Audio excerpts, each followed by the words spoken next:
എന്നിവിടെ ഉദ്ഘാടനം ചെയ്ത ബഹുമാന്യനായ ശ്രീ ഋഷിരാജ് സിംഗ് IPS,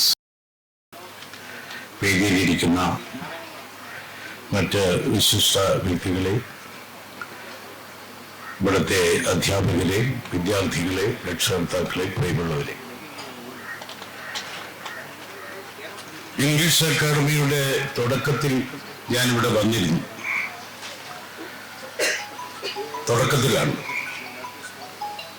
കഴിഞ്ഞ ദിവസം ശ്രീ ഗൗഹിൻ സാറുമായിട്ട് സംസാരിച്ചപ്പോൾ അദ്ദേഹം പറഞ്ഞു, അന്നത്തേക്കാൾ ഒരുപാട് മാറി, വലിയ മാറ്റം ഉണ്ടായി, ഒരുപാട് പുരോഗമിച്ചു, ഞങ്ങൾ വളരെ സന്തോഷത്തിലാണ് എന്ന്. ആ സന്തോഷം ഞാനും പങ്കിടുകയാണ്. പക്ഷെ ഒരു ബുദ്ധിമുട്ടുള്ളത്, എനിക്ക് നിങ്ങളെ ഇപ്പോൾ കണ്ടുകൂടാ. ഈ പ്രകാശം എല്ലാം നമ്മളിലേക്ക്, സ്റ്റേജിലേക്ക് അടിക്കുമ്പോൾ നിങ്ങൾക്ക് ഞങ്ങളെ വ്യക്തമായി കാണാമെങ്കിലും എനിക്ക് നിങ്ങളെ അത്ര വ്യക്തമായി കണ്ടുകൂടാ. അതും ഒരു പുരോഗതിയാണ്. മലക്കരയിൽ ഇങ്ങനെ ഒരു സ്ഥാപനം തുടങ്ങുമ്പോൾ അതിൽ ഇംഗ്ലീഷ് അക്കാദമി എന്ന് പേരിടുക.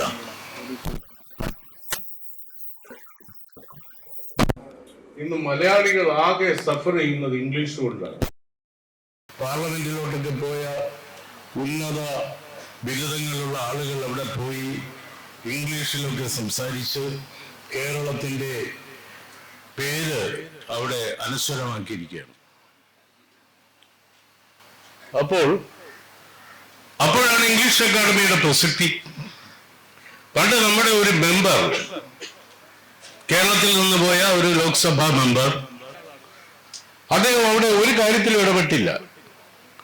എന്ത് പ്രശ്നം ഉണ്ടായിട്ടും ഇടപെട്ടില്ല. അതുകൊണ്ട് കേരളത്തിൽ ഒരു പേരുദോഷം അദ്ദേഹത്തെ കൊണ്ട് ഉണ്ടായില്ല. അദ്ദേഹം ഒന്നും പറഞ്ഞില്ല. അങ്ങനെ ഇരിക്കെ പാർലമെന്റ് ഏതാണ്ട് അവസാനിക്കാറായ സമയത്ത് സഭ ഇളകി പറയുന്നു, ഒരു ഇഷ്യൂ സഭ ഇളകി പറയുന്നു, പ്രതിപക്ഷം ഇളകി പറയുന്നു, ഭരണപക്ഷം ഇളകി പറയുന്നു, ബെഞ്ചിൽ അടിക്കുന്നു. സഭയാണ്, സഭയിൽ നടക്കുന്ന ചില പ്രശ്നങ്ങളാണ്. അങ്ങനെ ഇരിക്കുമ്പോൾ നമ്മുടെ ഈ മെമ്പർ എഴുന്നേറ്റു. പെട്ടെന്ന് സ്പീക്കർ അദ്ദേഹത്തിന്റെ എല്ലാ ശക്തി ഉപയോഗിച്ച് എല്ലാവരും ഇരുത്തി, സൈലൻസ്, ഇരിക്കൂ ഇരിക്കൂ. നമ്മുടെ കേരളത്തിൽ നിന്ന് വന്ന അദ്ദേഹം എഴുന്നേറ്റിരിക്കുകയാണ്. അദ്ദേഹത്തിന് എന്തോ പറയാനുണ്ട്. ഇതുവരെ അദ്ദേഹം ഇതിലൊന്നും ഇടപെട്ടിട്ടില്ല. പക്ഷെ ഇപ്പോൾ അദ്ദേഹത്തിന് എന്തോ പറയാനുണ്ട്, നമുക്ക് കേൾക്കണം. സാർ പറയൂ. അദ്ദേഹം പറഞ്ഞു, അങ്ങനെ പറയാനുണ്ടായിട്ടില്ല, മുണ്ടഴിഞ്ഞു പോയി, അങ്ങനെ കൊടുക്കാനായിട്ട് ഇതൊക്കെയാണ് നമ്മുടെ പാർട്ടിയിൽ നിന്ന് പോകുന്നത്. അതാണ് അദ്ദേഹം പറഞ്ഞത്. ഇന്റർവ്യൂവിനൊക്കെ പോകുമ്പോ എല്ലാം അറിയാം നമ്മുടെ ആളുകൾക്ക്. പക്ഷെ ഇപ്പോഴും അതാണ് അവസ്ഥ. ഞാനൊരു ഇന്റർവ്യൂവിലൊരിക്കൽ പോയി, BSc ബോട്ടണി കഴിഞ്ഞ സമയത്ത് നമ്മുടെ ഖാദി ആൻഡ് വില്ലേജ് ഇൻഡസ്ട്രീസ് കമ്മീഷനിൽ ലെക്ചറർ പോസ്റ്റിന് ഒരു ഇന്റർവ്യൂവിന് പോയി. അവിടെ ചെന്നപ്പോ MSc-കാരും LLM-കാരും ഒക്കെയാണ് കയറുന്ന ഇന്റർവ്യൂവിന്. അവര് കയറിയിട്ട് 15 മിനിറ്റ് കഴിഞ്ഞ്, അരമണിക്കൂർ കഴിഞ്ഞ്, 45 മിനിറ്റ് കഴിഞ്ഞ് ഇറങ്ങുന്നു. എനിക്ക് ആകെ വിഷമമാണ്. ഞാൻ ആദ്യമേ ഒരു ഒറ്റ ചോദ്യത്തിന്റെ ഒറ്റ ഉത്തരത്തോടെ എന്റെ ഗ്യാസ് പോയി നിൽക്കുകയാണ്. എല്ലാം ഇംഗ്ലീഷിലായിരുന്നു ചോദ്യവും ഉത്തരവും. ഇംഗ്ലീഷ് മീഡിയം പഠിച്ച ആളാണ് ഞാൻ. പക്ഷെ എനിക്ക് എന്തോ ഒരു ആത്മവിശ്വാസക്കുറവ്. ഞാൻ കയറിയിട്ട് 1.5 മിനിറ്റ് കൊണ്ട് വെളിയിൽ വന്നു. 1.5 മിനിറ്റ് തന്നെ അധികമായിരുന്നു. അപ്പൊ വെളിയിൽ വന്നപ്പോ ഇവരെല്ലാം കൂടെ എന്നെ വളഞ്ഞു. എന്ത് ചോദിച്ചു എന്ന് ചോദിച്ചു. ഞാൻ പറഞ്ഞു, ജോലി ഹരിയാനയിലായിരിക്കും, പോകുമെന്ന് ചോദിച്ചു. സത്യത്തെ അതാണ് അവർ ചോദിച്ചത്. അവർ പലതും ചോദിച്ചു. ഞാൻ ഒന്നും പറയാതെ വന്നപ്പോ അവര് ചോദിച്ചു ഹരിയാന. മലയാളത്തിലേക്ക് വന്നു, ഇറങ്ങി വന്നു, എന്റെ സ്റ്റാൻഡേർഡിലേക്ക് വന്നു. അവര് ജോലി ഹരിയാനയിലായിരിക്കും, പോകാമോ? ഞാൻ പറഞ്ഞു പോകാമെന്ന് പറഞ്ഞു. അപ്പോഴാണ് നാക്കെടുത്തത്. ആദ്യമൊക്കെ ശമ്പളം കുറവായിരിക്കും, എങ്ങനെ? ഫലമില്ല എന്ന് പറഞ്ഞു. എന്നാ ശരി, പൊയ്ക്കൊള്ളാൻ പറഞ്ഞു. എനിക്ക് പിന്നെയും പോകാനൊരു മടി. എല്ലാവരും 40 മിനിറ്റ് അതിനകത്ത് കഴിച്ചു കൂട്ടിയിട്ടേ പൊയ്ക്കോളൂ എന്ന് പറഞ്ഞു. വാതിൽ തുറന്നു തന്നു. വെളി വന്നപ്പോ എല്ലാരും കൂടെ എന്നെ വളഞ്ഞു. ഇയാൾ 1.5 മിനിറ്റ് കൊണ്ട് വന്നിരിക്കുന്നു, എന്താണെന്ന് ചോദിച്ചു. ഞാൻ പറഞ്ഞു, ജോലി ഹരിയാനയിലായിരിക്കും, ശമ്പളം ആദ്യം കുറവായിരിക്കും, കേരളത്തിൽ പിന്നീട് വരാൻ പറ്റുള്ളൂ എന്ന് പറഞ്ഞു. അവരുടെ എല്ലാം മുഖം ഇരുണ്ടു. കാരണം ഞാൻ മോളിൽ നിന്ന് പിടിച്ചിട്ട് വന്നിരിക്കുന്നു, എന്നോട് കൂടുതലൊന്നും ചോദിച്ചില്ല. ഉയരങ്ങളിൽ നിന്ന് പിടിച്ചിട്ട് വന്ന് നമ്മളെടുത്തിട്ട് വെറുതെ പലതും ചോദിച്ചുകൊണ്ടിരുന്നു. ഇതാണ് അവസ്ഥ. അതുകൊണ്ട് എന്ത് പറ്റിയെന്ന് ചോദിച്ചാൽ പിൽക്കാലത്ത് നമ്മുടെ ഒരു മുഖ്യധാരാ പത്രം ഇന്റർവ്യൂ അനുഭവങ്ങളെ കുറിച്ച് സിവിൽ സർവീസ് ഉദ്യോഗസ്ഥന്മാരുടെയും മറ്റും എഴുതിയ കൂട്ടത്തിൽ പരമ്പരയായി എഴുതിയ കൂട്ടത്തിൽ ഞാൻ എന്റെ അനുഭവം എഴുതി. അതോടെ ഇന്റർവ്യൂ പരമ്പര നിന്നു. CP നായരിൽ നിന്നാണ് ആരംഭിച്ചത്. പക്ഷേ എന്റെ ഇന്റർവ്യൂവിന് ആ മിടുക്കനായ സമർത്ഥനായ പത്രാധിപർ കൊടുത്ത ടൈറ്റിൽ ഉത്തരം മൗനം. പക്ഷെ ഭൂരിപക്ഷം ആളുകൾ എന്റെ കൂടെ വന്നു. അവർ പറഞ്ഞു ഞങ്ങളുടെ അനുഭവം ഇതാണ്. ഇവര് പറഞ്ഞൊന്നുമില്ല, ഞങ്ങൾ ഭൂരിപക്ഷം ആളുകളുടെയും അനുഭവം അങ്ങയുടെ അനുഭവം തന്നെ. ഞാനത് യൂട്യൂബിൽ അടുത്ത കാലത്ത് അത് പറഞ്ഞിട്ടുണ്ട്. ഞാൻ പറഞ്ഞു വന്നത് ഇംഗ്ലീഷിന്റെ അവസ്ഥ അതാണ്. ഇംഗ്ലീഷിന്റെ അവസ്ഥ ഇതൊക്കെയാണ്. എന്റെ ഒരു സാറ് ഇംഗ്ലീഷിൽ വായിച്ചത് it was written by Somerset മുഖം എന്നാണ്. കാരണം അതിന്റെ സ്പെല്ലിംഗ് MAUGHAM എന്നാണ്. സോമർസെറ്റ് മുഖം എന്ന് എന്റെ സാറ് വായിച്ചു. കാതറിൻ മാൻസ്ഫീൽഡിന്റെ മനോഹരമായ ഒരു കഥയുണ്ട്, കപ്പ് ഓഫ് ടീ എന്ന് പറയുന്ന കഥ ആരംഭിക്കുന്നത് റോസ്മേരി ഫെൽ എന്ന നായികയുടെ പേര് പറഞ്ഞുകൊണ്ടാണ്. ഒരു സാറ് അത്രയും വായിച്ചിട്ട് പറഞ്ഞു റോസ്മേരി ഫെൽ. അദ്ദേഹം പുസ്തകം അടച്ചു. റോസ്മേരി വീണിരിക്കുകയാണ്, മൂടുകുത്തി വീണിരിക്കുകയാണ്. എന്താ പ്രശ്നം? റോസ്മേരി ശ്രദ്ധിച്ചല്ല നടക്കുന്ന. കുട്ടികളെ ഞാൻ എപ്പോഴും പറയാറുണ്ട്, നമ്മൾ മുന്നോട്ട് പോകുമ്പോൾ നമ്മളെ വഴിത്താരെ ശ്രദ്ധിക്കണം എന്നൊക്കെ പറഞ്ഞിട്ട് സാർ എടുത്തപ്പോൾ അതിൽ എഴുതിയിരിക്കുന്നു Rosemary Fell was not exactly beautiful. She is amazingly well read, extremely modern, brilliant, but she could not be said as beautiful. അവൾ ബ്യൂട്ടിഫുൾ അല്ല. റോസ്മേരി ഫെൽ എന്ന് പറയുന്ന ആ നായിക ബ്യൂട്ടിഫുൾ അല്ലെങ്കിലും അവൾ സമൂഹത്തിലെ വാനിറ്റിയുടെ ഏറ്റവും വലിയ ബിംബമായി മുന്നോട്ട് പോകുന്നതിനെ അവതരിപ്പിച്ചുകൊണ്ട്, ആ നായികയെ അവതരിപ്പിച്ചുകൊണ്ട് കാതറിൻ മാൻസ്ഫീൽഡ് കഥ തുടങ്ങുകയാണ്. അപ്പൊ അധ്യാപകന് നേരത്തെ വായിക്കണം. പണ്ടൊരു സാറ് പഠിപ്പിച്ചില്ലേ, വായിച്ച് പേജിന്റെ അവസാനം വന്നപ്പോൾ എഴുതിയിരിക്കുന്നു അരണ കടിച്ചാൽ മരണം. സാറ് ബുക്ക് താഴെ വെച്ചു. അത് നിങ്ങൾ കേട്ടിട്ടില്ലേ? അരണ കടിച്ചാൽ മരണം, സംശയമില്ല. അരണ അങ്ങനെ കടിക്കുകയില്ല. അതാണ് അരണ കടിക്കണമെങ്കിൽ അരണയെ നമ്മൾ ചവിട്ടണം. അരണയെ ചവിട്ടിയാൽ അരണ കടിക്കും, അരണ കടിച്ചാൽ മരണം ഉറപ്പാണ് എന്നൊക്കെ സാറ് പറഞ്ഞിട്ട് പേജ് മറിച്ചപ്പോൾ എഴുതിയിരിക്കുന്നു എന്ന് പറയുന്നതിൽ അർത്ഥമില്ല. ആ സാർ എങ്ങനെ പോയത് എനിക്ക് അറിഞ്ഞുകൂടാ. അപ്പോൾ ഞാൻ പറഞ്ഞു വന്നത് ഇംഗ്ലീഷിനെ കുറിച്ചാണ്. ആ ഇംഗ്ലീഷാണ് ഈ ഇംഗ്ലീഷ് അക്കാഡമിയിൽ പഠിപ്പിക്കുന്നത്. നല്ല കാര്യമാണ്, വളരെ നല്ല കാര്യമാണ്. അപ്പോ പണ്ട് ഏതോ ഒരു സാറ് പറഞ്ഞു എന്നാണ്, ഇയാള് എന്നോട് ഇന്ന് കള്ളം പറഞ്ഞു, നാളെ നിങ്ങളുടെ അയൽക്കാരനോട് കള്ളം പറയും, ഇങ്ങനെയാണെങ്കിൽ ഭാവിയിൽ ഈ കുട്ടി എത്ര പേരോട് കള്ളം പറയും. അദ്ദേഹം തുടങ്ങിയത് ഇങ്ങനെയാണ്, today you lie with me എന്നാണ്. ബാക്കി ഞാൻ പറയുന്നില്ല. അങ്ങനെയൊക്കെ ഇംഗ്ലീഷ് തർജ്ജമ ചെയ്യുന്ന അധ്യാപകരുള്ള കാലത്ത് നമ്മുടെ മിടുക്കനായ ഒരു ചിന്തകൻ, ഞാനും അദ്ദേഹവും കൂടെ ഒരുമിച്ച് നമ്മുടെ തിരുവനന്തപുരത്തെ ഒരു ഹോട്ടലിൽ നിന്ന് അദ്ദേഹത്തിന്റെ പ്രഭാഷണ സ്ഥലത്തേക്ക് ഇറങ്ങുമ്പോൾ മെഡിക്കൽ കോളേജിലെ കുറെ വിദ്യാർത്ഥികൾ അദ്ദേഹത്തെ ക്ഷണിക്കാനായിട്ട് വന്നു. അദ്ദേഹം പറഞ്ഞത് നിസ്സാരനല്ലെന്ന് ഓർക്കണം, മിട്ടുമിട്ടുക്കനായ ആൾ. അദ്ദേഹം പറഞ്ഞു C U came in the most inappropriate time എന്നാണ് പറഞ്ഞത്. എനിക്ക് തോന്നി കൊള്ളാം, നല്ല ഇംഗ്ലീഷിൽ പറഞ്ഞല്ലോ. മലയാളത്തിൽ പറയേണ്ട കാര്യമുള്ളൂ, you came in the most inappropriate time.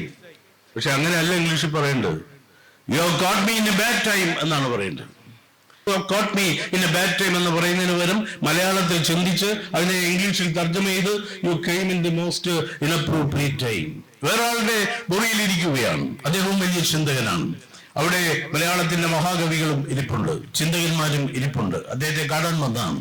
എന്തോ പറഞ്ഞ് പൂജപ്പനെ കുറിച്ച് പറഞ്ഞപ്പോൾ ഞാൻ പറഞ്ഞു, ഈ പൂജപ്പനെ വെള്ളം കിട്ടില്ല കേട്ടോ.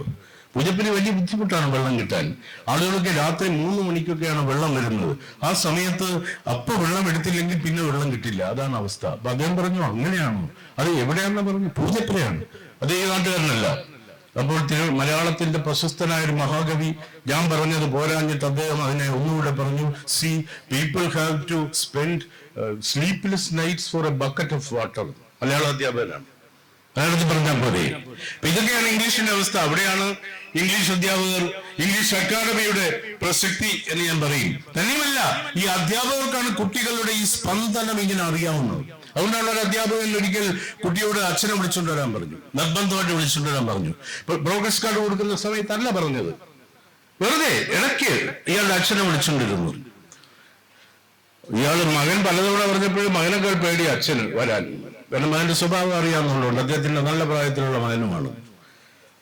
അവസാനം അദ്ദേഹം വന്നപ്പോൾ സാർ പറഞ്ഞു, സാർ ഇവനെ ശ്രദ്ധിക്കണം, ഇവനെ ഞാൻ വളരെ ശ്രദ്ധിച്ചിട്ടാണ് പറയുന്നത്, ഒന്നും വിചാരിക്കരുത്, ഇവൻ ഒന്നുകിൽ ഡോക്ടറാവും, അല്ലെങ്കിൽ എഞ്ചിനീയർ ആവും, അതുമല്ലെങ്കിൽ അഭിഭാഷകനാവും, അഡ്വക്കേറ്റ് ആവും. അച്ഛൻ ഒരു പിടിയും കിട്ടുന്നില്ല, എത്ര ആലോചിച്ചിട്ടും പിടി കിട്ടുന്നില്ല. അദ്ദേഹത്തിന്റെ മകനെ കുറിച്ചാണ് ഈ പറയുന്നത്. അവൻ ഡോക്ടർ ആവുമെന്ന്, അല്ലെങ്കിൽ എഞ്ചിനീയർ ആവുമെന്ന്, അല്ലെങ്കിൽ അഡ്വക്കേറ്റ് ആവുമെന്ന്. അദ്ദേഹം ചോദിച്ചു, ദാമോദരന്റെ കാര്യമാണ്, ദാമോദരന്റെ കാര്യം തന്നെ പറയുന്നത്, വിളിക്കണോ അവനെ? ദാമോദരന്റെ അച്ഛനല്ലേ, ദിവാകരല്ലേ? ദാമോദരൻ എന്റെ പ്രശ്നമാണ് പറഞ്ഞത്, ഒന്നുകിൽ ഡോക്ടർ ആവും, അല്ലെങ്കിൽ എഞ്ചിനീയർ ആവും, അല്ലെങ്കിൽ ഇപ്പൊ അച്ഛൻ ഉപയോഗിക്കുന്നില്ല. അച്ഛൻ ചോദിച്ചു, എന്താ സാർ അങ്ങനെ പറഞ്ഞത്? അച്ഛന് പേടിയാവുകയാണ്. അപ്പൊ അദ്ദേഹം പറഞ്ഞു, മറ്റൊന്നുമല്ല, അവര് നോട്ട് എഴുതുന്ന ശ്രദ്ധിച്ചിട്ടുണ്ടോ? ഡോക്ടർമാര് പ്രിസ്ക്രിപ്ഷൻ എഴുതും പോലെയാണ് എഴുതുന്നത്, ഒരു അക്ഷരം വായിക്കാൻ ഒക്കത്തില്ല. എഞ്ചിനീയർ ആവെന്ന് പറഞ്ഞാൽ അതുകൊണ്ടല്ല, എഞ്ചിനീയർമാർ സൈറ്റിൽ പോകുന്ന പോലെയാണ് ക്ലാസ്സിൽ വരുന്നത്, വല്ലപ്പോഴേ വരുള്ളൂ. പിന്നെ അഭിഭാഷകനാവെന്ന് പറഞ്ഞാൽ മനസ്സിലായില്ല, നാക്കെടുത്ത കള്ളമേ പറയും. അപ്പോ അധ്യാപകർക്കാണ് ഈ കുട്ടികളുമായിട്ട് ഏറ്റവും അധികം ബന്ധമുള്ളത്. ഒരു കാര്യം കൂടെ പറഞ്ഞുകൊണ്ടാണ് അവസാനിപ്പിക്കുക. ഈ ട്യൂട്ടോറിയൽ കോളേജിലെ അധ്യാപകരാണ് നമ്മുടെ സർക്കാർ സ്കൂളുകളിലെ അധ്യാപകരെക്കാൾ എന്തുകൊണ്ടും മിടുക്കം. എന്തുകൊണ്ട് നിങ്ങൾ കൈയടിക്കത്തില്ല എന്ന് എനിക്ക് അറിഞ്ഞില്ല. നിങ്ങൾക്ക് എതിരഭിപ്രായം ഉണ്ടെങ്കിൽ അടിക്കണ്ട കേട്ടോ. കാരണം ഞാൻ 10ാം ക്ലാസ്സിൽ പഠിക്കുമ്പോൾ അവർ കോളേജിൽ പോയിരുന്നു. അവിടെ എന്നെ മലയാളം പഠിപ്പിച്ച ഒരു സാറ്, അദ്ദേഹം ഗദ്യം വായിച്ചത് പദ്യത്തെക്കാൾ മനോഹരമായിട്ടാണ്.